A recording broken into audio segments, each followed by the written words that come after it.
Hi training boys and girls කොහොමද ඔයාලට ගොඩ කාලෙකින් වීඩියෝ එකක් දාන්නත් බැරි වුණා මේ දවස්වල ආබාධිත තත්ත්වයෙන් පෙළෙනවා ඉස්සරහට වීඩියෝ ටිකක් කරන්න බලාපොරොත්තු වෙනවා අද වීඩියෝ එකකින් ගෙනාවේ කියුබාවේ මහාචාර්යවරයෙක් ජම්ප් පිළිබඳ හොඳ දැනුමක් තියෙන අත්දැකීම් තියෙන ගුරුවරයෙක් ඇවිල්ලා අපිත් එක්ක දැනුම් බෙදාගෙන අපි දන්නේ නැති දේවල් ගොඩක් කියලා දුන්නා හරි වැඩි කතාවක් නැහැ අපි ආ වීඩියෝ එකට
muscle regulation එකක්. ඒකට එයා දැනගන්න ඕනේ මෙතනට ආවම පුලිස් තව maximum power එක ගන්න. දැන් මෙතනට ආවම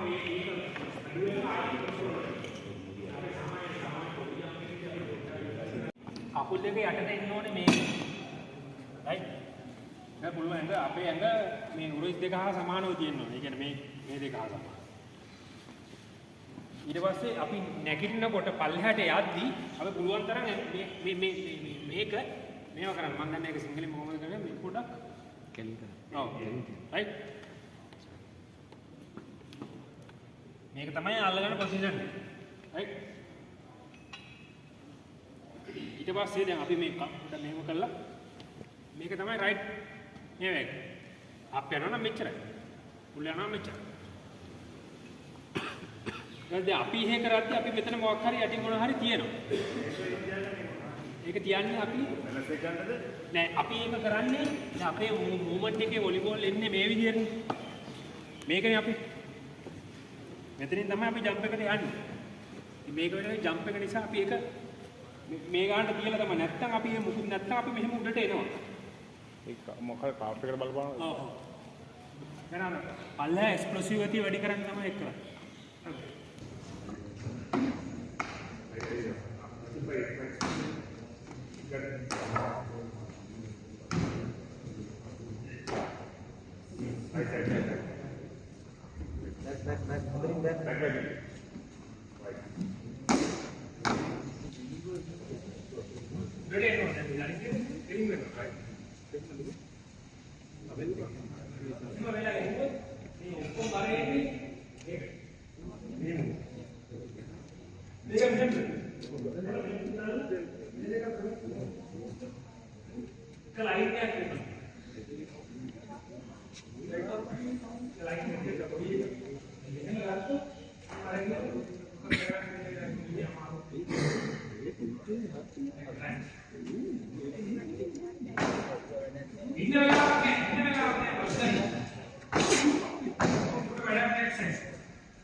ඉතින් ප්‍රින්ස් අපි දැන් බලමු ඒ සර් කියපු විදියට කොහොමද අපිට සාර්ථක ජම් ට්‍රේනින් වලට අදාළව ජම් සර්කිට් හදාගන්න කොහොමද කියලා අපි බලමු. අපේ වීඩියෝ වලින්ම කොහොමද ජම් සර්කිට් හදාගන්නේ කියලා. අපි මුලින්ම ලැඩර් එකෙන් පටන් ගන්න ඕනේ.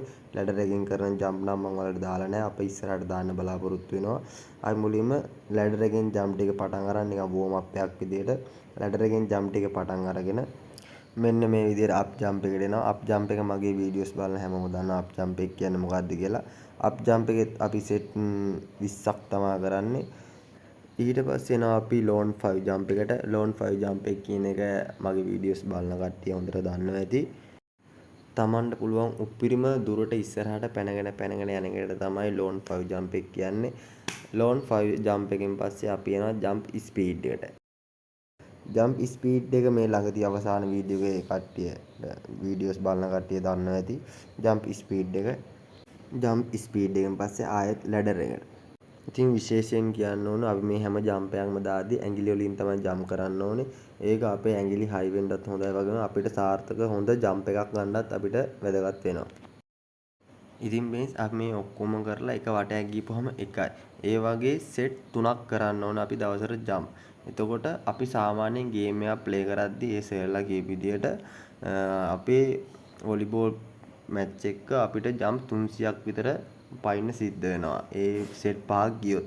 අපි මේ සෙට් 5ට පුරුදු වෙන්න නම් ඒ ජම්ප් 300 පයින්න නම් අපි ට්‍රේනින් එක ඊට වඩා වැඩියෙන් කරලා තියන්න ඕන.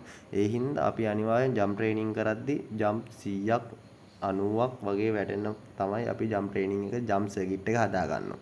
අන් ඔය වගේ සාර්ථකවත් ජම්ප් සර්කිට් එකක් හදන විදිය තමයි දැන් ඔයාලට අද ගත්තේ උපදෙස් අනුව කොහොමද සාර්ථක ජම්ප් ට්‍රේනින් සර්කිට් එකක් හදාගන්නේ කොහොමද කියලා. ඒ අද දවස පුරා අපේ වැඩසටහනක් තිබ්බා. ඒ වැඩසටහනින් ඉගෙනගත්තු දේ ඔයාලත් එක්ක බෙදාගත්තේ.